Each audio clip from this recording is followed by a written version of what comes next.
warahmatullahi wabarakatuh. Pemirsa, kembali lagi bersama saya Ani Septianingrum dalam acara Warta Singgasana. Seperti biasa, saya akan menemani Anda selama 5 menit ke depan, tentunya dengan informasi yang menarik. Gunung Selok merupakan salah satu objek wisata religi di Cilacap. Kawasan wisata Gunung Selok berada di dekat Pantai Sodong, tepatnya di Desa Karangbenda, Kecamatan Adipala, Kabupaten Cilacap. Gunung yang berada di ketinggian sekitar 150 mdpl ini selain menjadi tempat wisata alam juga menjadi tempat ziarah dan ibadah. Di atas Gunung Selok terdapat sebuah padepokan yang bernama Padepokan Agung Sanghyang Jati atau yang sering disebut sebagai Jambe 5. Padepokan tersebut sering menjadi tempat ritual.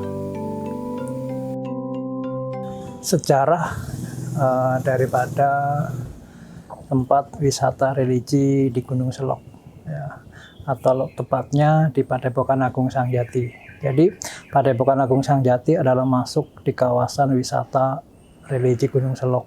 Padepokan Agung Sangjati itu berdiri dan mulai dirintis dari tahun 2000 dan mulai ada perkembangan, mulai berdirinya beberapa bangunan itu dari 2011. Padepokan Agung Sangjati adalah tempat wisata umum yang khususnya adalah tempat wisata religi, khususnya bagi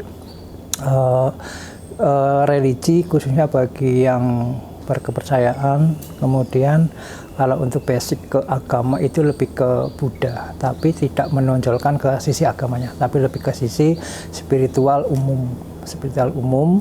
Nah, sedangkan awal mula berdirinya Padepokan Agung Sangjati itu sebenarnya dipelopori ataupun yang menjadi tokoh berdirinya Padepokan Agung Sangjati adalah beliau almarhum Bante Dhammatejo Thera.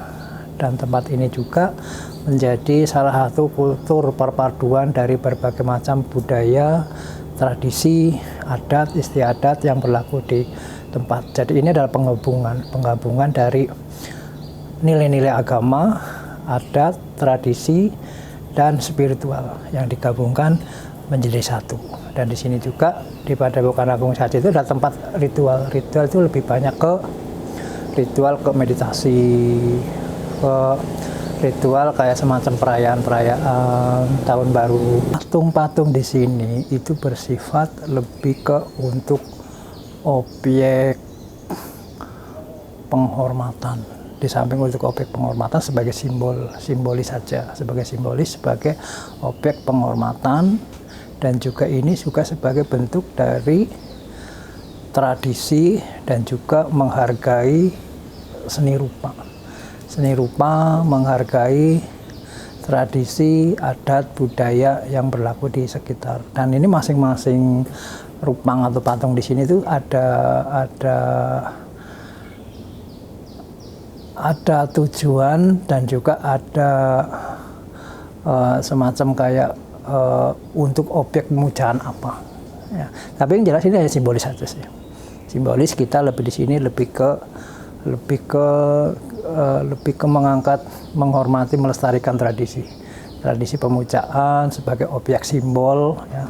Simbol kita menghormat kepada sosok yang dulu, ya, pernah menjadi cerita ada di balik dari rupang atau patung ini. Tapi yang lebih utama di sini itu ya di yang rupang-rupang ini tidak untuk sebagai bentuk berdoa, meminta, itu enggak. Tapi ini hanya objek-objek pemujaan saja. Objek pemujaan, dan kita tetap yang namanya berdoa. Ya, kita tetap berdoa kepada Tuhan. Ya, tetap menghormat, dan ini hanya tradisi sebagai hanya sebagai objek simbolis saja untuk semua patung-patung yang di sini. Dan banyak ini juga ada beberapa tradisi patung-patung yang memang lebih ke kayak ke adat, ke budaya orang Jawa, khususnya orang penghayat. Ya, misalnya di sini ada yang patung yang Semar, ada Ibu Ratu. Ya. Itu lebih ke tradisi kejawen. Dan ada juga ini apa yang di depan itu itu namanya Shimenfu, atau lebih ke yang dikenal dengan Dewa Empat Muka. Itu juga ada tradisi, ada simbolisnya, dan juga ada makna yang tersirat di dalam patung Shimenfu itu. Dan juga di dalam juga ada bentuk patung-patung yang patung Buddha. Di pendopo juga ada patung-patung yang lebih ke tradisi Tiongkok, tradisi orang Tionghoa, yaitu ada yang Dewa Kuan Im, ada yang Dewa Kuan Kong, dan lain sebagainya. Tapi itu hanya sebagai simbolis objek pemujaan sebagai simbolis saja.